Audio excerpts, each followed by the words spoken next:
TRS goes क्या हुआ कोई तो ब्रिगेड सर भाई ये sir establishment Indian institute of management Hyderabad sir आप इससे पहले भी एक बार बोले सर मैं ये एग्जाम में ले जाता हूँ अरुण जेटली के साथ में అవసరం లేదు కదా ఓకే ఓకే నాకు కూడా అవసరం లేదు కానీ మీకేమైనా అవసరం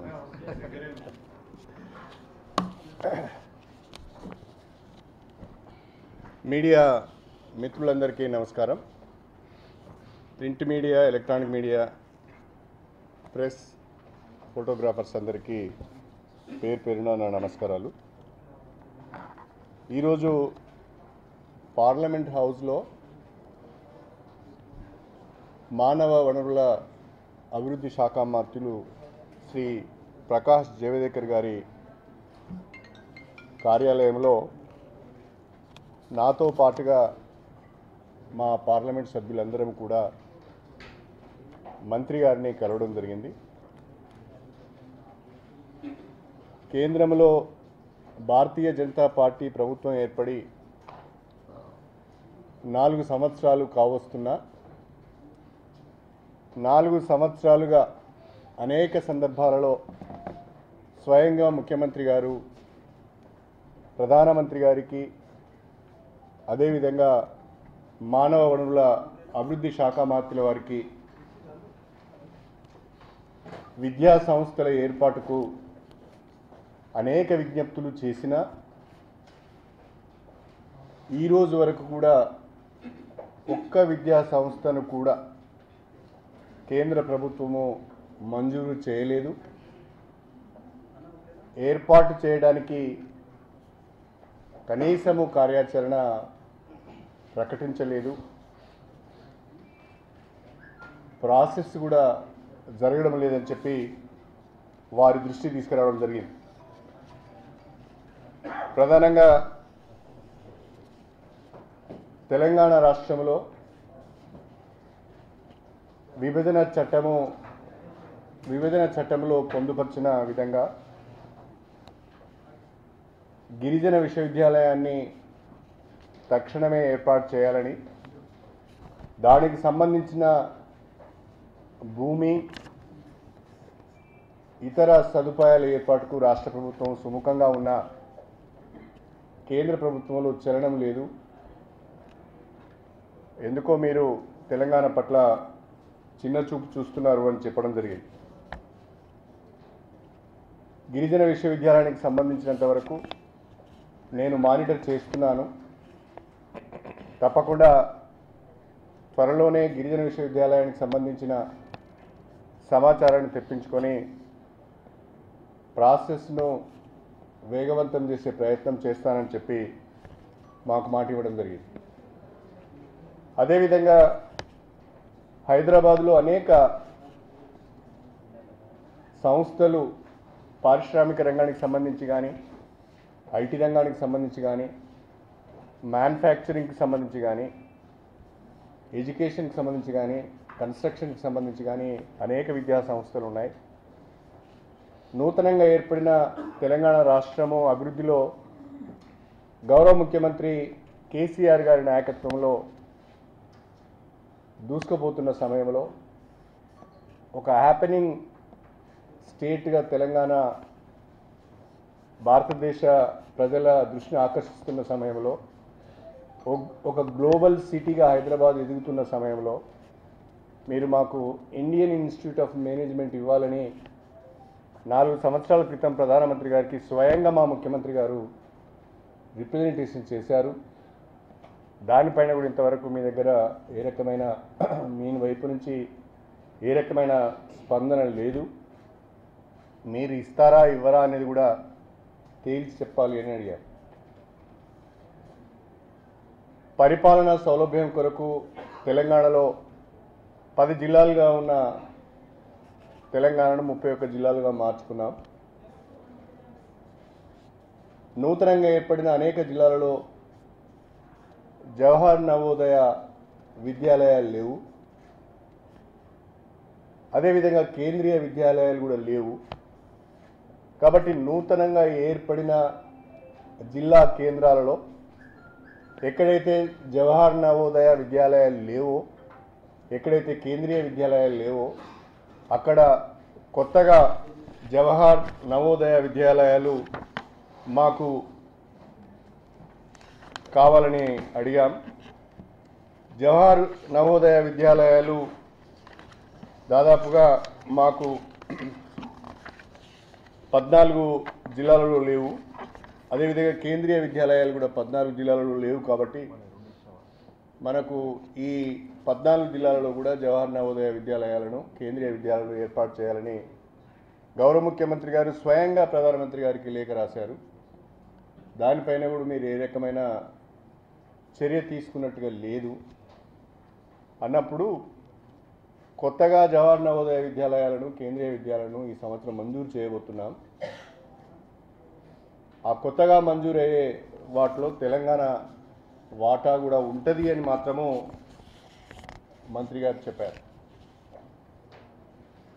అంతేకాకుండా తెలంగాణ రాష్ట్రానికి కొత్తగా ఒక ట్రిపుల్ ఐటీ కావాలి, కరీంనగర్ జిల్లాలో ఏర్పాటు చేయడానికి స్థలాన్ని కూడా పరిశీలించడం జరిగింది. మా పార్లమెంట్ సభ్యులు వినోద్ కుమార్ గారు అనేక సందర్భాలలో మీకు రిప్రజెంటేషన్ ఇచ్చారు, నేను స్వయంగా మీకు రిప్రజెంటేషన్ ఇచ్చాము. ఆ ట్రిపుల్ ఐటీ ఏర్పాటు విషయంలో కూడా మీరు ఇంతవరకు ఏమీ చర్య తీసుకోలేదు. దానిపైన కూడా మీరు త్వరగా ఒక నిర్ణయం చెప్పాలని అడిగాం. చెన్నైలో అదేవిధంగా బాంబేలో ఉన్నట్టుగా advanced studies in mathematics and statistics అనే ఒక ఇన్స్టిట్యూషన్ను కొత్తగా హైదరాబాద్లో ఏర్పాటు చేయాలని అడిగాం. కారణం ఏంటంటే హైదరాబాద్ నుంచి ఈరోజు ఎక్కువ మంది జేఈలో ప్రవేశాన్ని జేఈ ద్వారా సెలెక్ట్ అవుతున్నారు, నేషనల్ ఇన్స్టిట్యూట్స్లో ప్రవేశం పొందుతున్నారు. కాబట్టి మ్యాథమెటిక్స్ మీద మరింత అవగాహన కల్పించడానికి, మ్యాథమెటిక్స్ను సులభతరంగా విద్యార్థులు అర్థం చేసుకోవడానికి వీలుగా ఈ అడ్వాన్స్డ్ స్టడీస్ ఉపయోగపడుతుంది. కాబట్టి మీరు ఆ సెంటర్ని కూడా మేము ఏర్పాటు చేయమని కోరడం జరిగింది. ఇంకొక మాట కూడా చాలా స్పష్టంగా మా పార్లమెంట్ సభ్యులు నేను వారి దృష్టికి తీసుకొచ్చాము. ఎన్నికలకు 9 మాసాల సమయం మాత్రమే ఉన్నది. మనం అందరం కూడా ఎన్నికలకు వెళ్ళాలి. 4 సంవత్సరాలు గడిచిన తర్వాత కూడా తెలంగాణకు మీరు ఒక విద్యా సంస్థను ఇవ్వలేదు. ఈ 9 మాసాల సమయంలో మీరు విభజన చట్టంలో ఉన్న విద్యా సంస్థలను కానీ,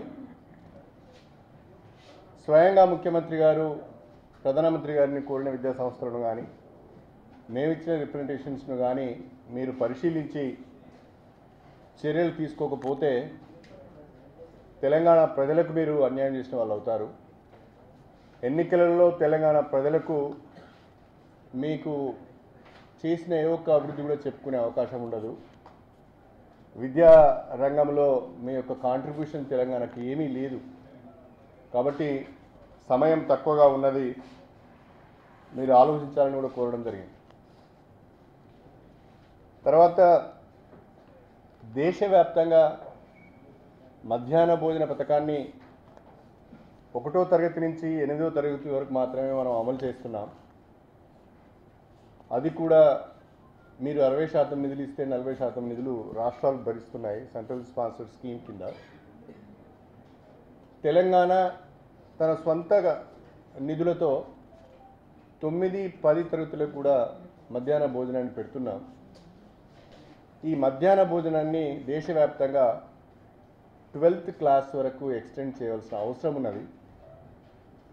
ఏ రకంగానైతే మా ప్రతిపాదనల ఆధారంగా మీరు కేజీబీవీలను దేశవ్యాప్తంగా 12th క్లాస్ వరకు అప్గ్రేడ్ చేశారు, ఆ ప్రతిపాదనలు దీన్ని కూడా పొందుపరిచాము. మేము మధ్యాహ్న భోజన పథకాన్ని కూడా 12th క్లాస్ వరకు కనుక ఎక్స్టెండ్ చేసినట్లయితే స్కూల్ డ్రాప్అవుట్స్ను గణనీయంగా తగ్గించడానికి వీలవుతుంది.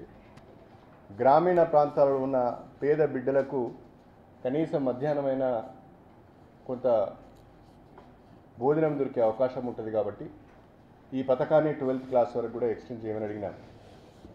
అంతేకాకుండా మీరు విభజన చట్టంలో పొందుపరిచిన అంశాల గురించి తెలంగాణకు సంబంధించినంత వరకు మీరు ఏమి కూడా ఆలోచించడం లేదు.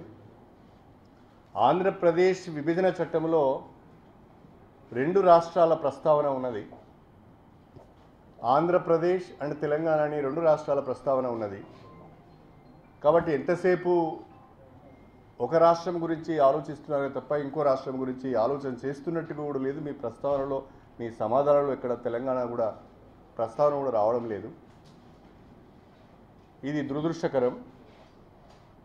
విభజన చట్టంలో పొందుపరిచిన హామీలను విషయంలో ఆంధ్రప్రదేశ్కు న్యాయం జరగాలి. మీరు ఇచ్చిన హామీలను నిలబెట్టుకోవాలి.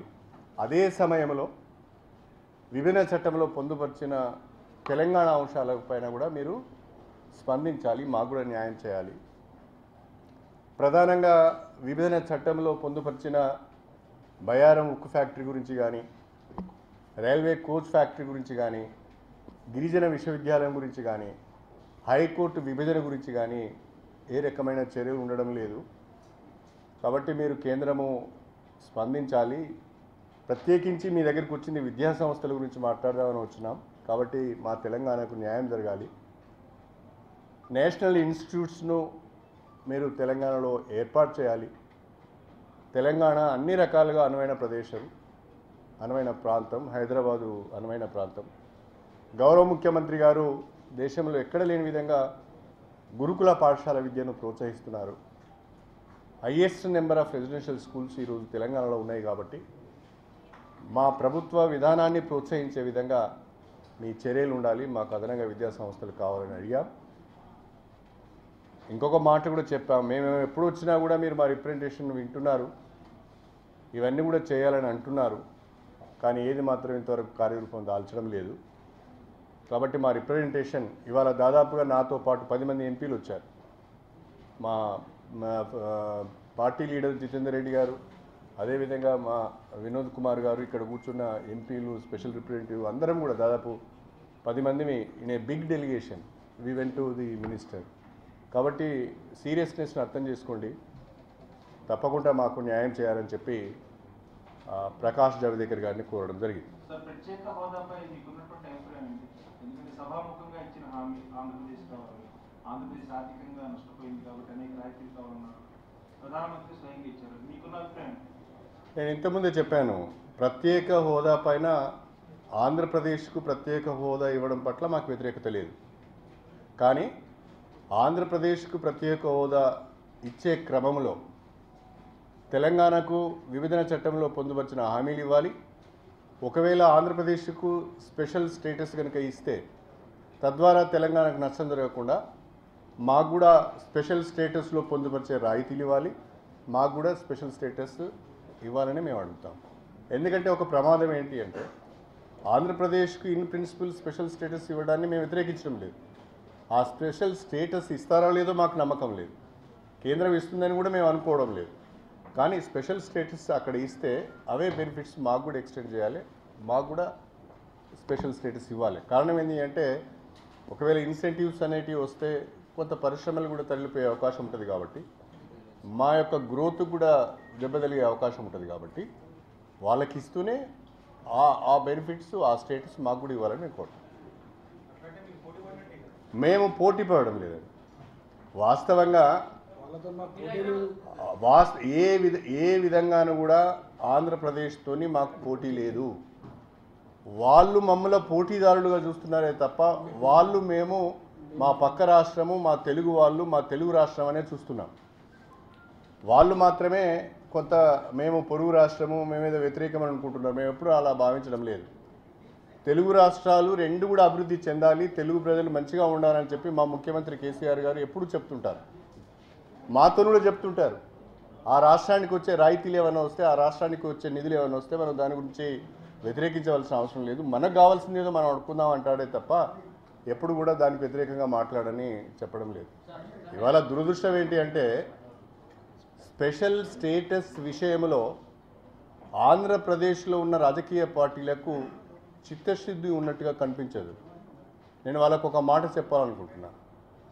నిజంగా ఆంధ్రప్రదేశ్ ప్రజలకు స్పెషల్ స్టేటస్ కావాలి, ఆంధ్రప్రదేశ్ ప్రజలకు అన్యాయం జరిగింది, వాళ్ళ పక్షాన పోరాడాలనే రాజకీయ ఒకవేళ ఆలోచన చిత్తశుద్ధి ఆ పార్టీలో కనుక ఉంటే తెలంగాణ ఉద్యమాన్ని స్ఫూర్తిగా తీసుకొని పోరాడాలి. కేసీఆర్ నాయకత్వాన్ని స్ఫూర్తిగా తీసుకొని పోరాడాలి. కేసీఆర్ గారు తెలంగాణ ఉద్యమంలో ప్రతి వానితో జై తెలంగాణ అనిపించింది. ఇష్టమున్నా లేకున్నా సచ్చుకుంటే జై తెలంగాణ అన్నాడు ప్రతివాడు. ఆ రకమైన ప్రజా ఒత్తిడి తీసుకొచ్చాడు.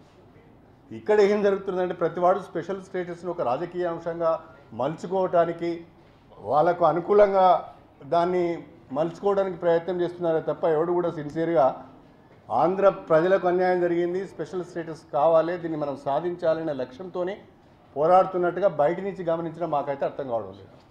కాంగ్రెస్ పార్టీ ప్రత్యేక హోదా ఇచ్చి తీరుతామని హామీ ఇచ్చిన పార్టీ అధ్యక్షులు స్టేట్మెంట్ కూడా ఇస్తున్నారు కాబట్టి అంటే రాహుల్ నేతల మీద ఆ బాధ్యత ఉంది, తెలంగాణకు కూడా స్పెషల్ స్టేటస్ ఇచ్చే బాధ్యత ఉన్నారు. వాస్తవంగా విభజన చట్టము తయారు చేసినప్పుడు ఆనాడున్న కాంగ్రెస్ ప్రభుత్వము ఆ విభజన చట్టంలో తెలంగాణకు కూడా కొన్ని రాయితీలు ఇవ్వాలి, కొన్ని విద్యా సంస్థలు ఇవ్వాలని ఆలోచన చేయలేదు, అందులో పొందుపరచలేదు. ఆ రకంగా ఆనాడు ప్రభుత్వంలో ఉన్న కాంగ్రెస్ పార్టీ మాకు అన్యాయం చేసింది. అదేవిధంగా మొన్న అవిశ్వాస తీర్మానం సందర్భంగా మాట్లాడిన రాహుల్ గాంధీ కూడా అనేక సందర్భాలలో ఆంధ్రప్రదేశ్ గురించి మాట్లాడినే తప్ప తెలంగాణ గురించి మాట్లాడలేదు. అంటే తెలంగాణ కాంగ్రెస్ పార్టీ వాళ్ళ యొక్క ఎజెండాలో లేదా, లేకుంటే తెలంగాణలో మాకు పుట్టగతులు లేవని వాళ్ళు అనుకుంటున్నారా, మాకైతే అర్థం కావడం. రాష్ట్ర కాంగ్రెస్ పైన ఆ బాధ్యత ఉన్నది, జాతీయ కాంగ్రెస్ పైన కూడా ఆ బాధ్యత ఉన్నది, మరి నాయకత్వం వహించే ప్రతి వాళ్ళపైన ఆ బాధ్యత ఉన్నది. తెలంగాణ విషయంలో కూడా కాంగ్రెస్ పార్టీ మాట్లాడాలి, తెలంగాణకు రావాల్సిన రాయితీలను ఇప్పించాలి, తెలంగాణకు కూడా స్పెషల్ స్టేటస్ ఇవ్వాలని రాహుల్ గాంధీ కేంద్ర ప్రభుత్వాన్ని డిమాండ్ చేయాల్సిన అవసరం ఉన్నది.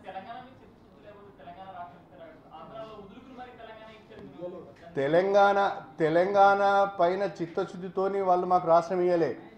తెలంగాణ ప్రజలు పోరాటం చేసి లాక్కున్నారు. తెలంగాణ కేసీఆర్ నాయకత్వంలో గుంజుకున్నారు. వాళ్లకు గత్యంతరం లేని పరిస్థితిని ఏర్పాటు చేశారు. ఆ గత్యంతరం లేని పరిస్థితులలో తెలంగాణ ఇచ్చారు. అది ప్రజల తీర్పు ద్వారా వెల్లడైంది కూడా. తెలంగాణ కాంగ్రెస్ ఇచ్చిందని ప్రజలు నమ్మి ఉంటే 2014లో కాంగ్రెస్ పార్టీకే ప్రజలు పట్టం కట్టేవారు. ప్రజలు నమ్మలేదు కాబట్టే కేసీఆర్ నాయకత్వాన్ని బలపరిచారు. చాలా తక్కువ టైం ఉంది, ఇప్పుడు మన డిమాండ్లు చాలా కార్యరూపం దాల్చలేదు. ఏదైనా ప్రత్యేక వ్యూహంతో ముందుకెళ్ళబోతున్నారా? ప్రత్యేక వ్యూహం ఏమీ లేదు. 2019లో భారతీయ జనతా పార్టీ దేశవ్యాప్తంగా పోటీ చేస్తుంది. అందులో తెలంగాణ రాష్ట్రం కూడా ఉన్నది. తెలంగాణ ప్రజలకు భారతీయ జనతా పార్టీ కూడా జవాబుదారీగా ఉండవలసిన అవసరం ఉంటుంది. 2019 ఎన్నికలలో మరి ఏ రకంగా వచ్చి ఓట్లు అడుగుతారో ఏమడుగుతారో చూద్దాం. Thank you very much. Thank you very much.